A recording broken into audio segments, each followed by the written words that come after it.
পররাষ্ট্র মন্ত্রণালয়ে কথা বলছেন পররাষ্ট্রমন্ত্রী। আমরা সরাসরি চলে যাচ্ছি সেখানে। ইনভিটেশন আছে, উনিও জানেন, আমিও জানি। এগুলো নিরসন করা খুবই প্রয়োজন। সেই প্রয়োজনীয়তা তো সকলেই উপলব্ধি করে।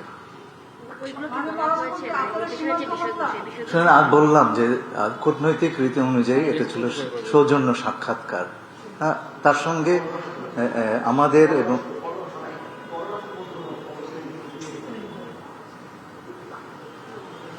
কূটনৈতিক রীতি অনুযায়ী এটা ছিল একটা সৌজন্য সাক্ষাৎকার। আর বিশেষ ইস্যুগুলিতে কথা বলবার সময় তো পড়েই আছে। আগামীকালকে প্রেসিডেন্ট ট্রাম্পের একজন দূত আসছেন এই অঞ্চলের দায়িত্ব, তার সাথে আসলে আমাদের কি নিয়ে আলোচনা হবে, তারা কি চাচ্ছে, কোনো মেসেজ আছে কিনা স্যার? তার সঙ্গে আমার ইতিমধ্যে ম্যানিলাতে দেখা হয়েছে, কথা হয়েছে, বৈঠক হয়েছে। আমরা এই দু দেশের সম্পর্ক রিভিউ করেছি। আপনারা জানেন তাদের সঙ্গে বাংলাদেশের, আমেরিকার সঙ্গে বাংলাদেশের সম্পর্ক বহুমাত্রিক। তারাও চাইছেন সম্পর্কটাকে আরও এগিয়ে নিতে সে বিষয়ে। আর উনি কেবল ভারতে আমেরিকার রাষ্ট্রদূত না, উনি আমেরিকান প্রেসিডেন্টের দক্ষিণ এশিয়া এবং মধ্য এশিয়ার বিষয়ক প্রতিনিধি। এবং আমরা ওনার এই তার প্রথম সফর, এবং দক্ষিণ এশিয়া যেহেতু তার পোর্টফোলিওতে পড়ে, বাংলাদেশে তার অন্তর্গত প্রথম সফর হিসেবে আমরা ধারণা করছি এটা এক্সপ্লোরেটরি সফর। উনি বাংলাদেশ সম্পর্কে বুঝতে চাইবেন, শুধু আমাদের সঙ্গে না, অন্যান্য অনেক স্টেক হোল্ডারের সঙ্গে কথাবার্তা বলবেন।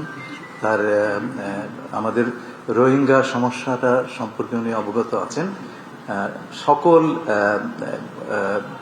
বৈদেশিক সাহায্য আমরা যা পেয়েছি রোহিঙ্গাদের জন্য আন্তর্জাতিকভাবে, এবং সকল আন্তর্জাতিক পার্টনারকে আমরা ধন্যবাদ দিচ্ছি।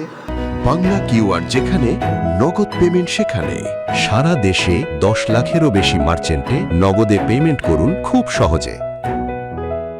তার ভেতরে মার্কিন যুক্তরাষ্ট্রের সাহায্যের পরিমাণ সর্বাধিক, এবং এটা আমরা অ্যাকনোলেজ করি ধন্যবাদের সঙ্গে। উনি রোহিঙ্গা ক্যাম্পে যাবেন বলে আমরা আশা করছি।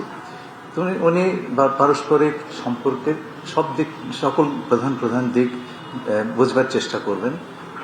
তার জন্য এটা এক্সপ্লোরেটরি বা উপলব্ধির সফর, এবং আমরা তার সঙ্গে আলোচনা করবো। কালকে সন্ধ্যেবেলা আমার সঙ্গে হবে, এবং অন্যান্য মন্ত্রীদের সঙ্গেও তার সাক্ষাৎ হবে। এবং আমার সঙ্গে যে মিটিং হয়েছে ম্যানুয়েতে, চমৎকার মিটিং। ভারতের সম্পর্কে একটা বড় অস্বস্তির জায়গা হচ্ছে আন্তর্জাতিক ট্রাইব্যুনালে দণ্ডপ্রাপ্ত সাবেক প্রধানমন্ত্রী বঙ্গবন্ধু শেখ হাসিনা সেখানে এই প্রসঙ্গে হাইকোর্টের সঙ্গে এসেছে কিনা সেটি একটি প্রশ্নের জায়গা। আপনার সঙ্গে সম্প্রতি ভারতের পররাষ্ট্রমন্ত্রীর সাক্ষাৎ হয়েছে, ভারতের জাতীয় নিরাপত্তা উপদেষ্টারের সাক্ষাৎ হয়েছে। ফলে এটি তো মূলত এখন একটি রাজনৈতিক সিদ্ধান্ত। সেই বিষয়ে আমাদের অবস্থান কি, এই প্রশ্ন তুলেছেন কিনা কোনো বৈঠকে? আজকে আগেই বলেছি, এটা একটা সৌজন্য সাক্ষাৎ। উনি নিজেকে আমাদের কাছে উপস্থাপন করলেন সরকারিভাবে। এই প্রথম পররাষ্ট্রমন্ত্রীর কাছে তিনি দেখা করলেন। আপনাকে বললাম একটু আগে যে আমরা বিশেষ কোনো ইস্যু নিয়ে এবার কথা বলিনি।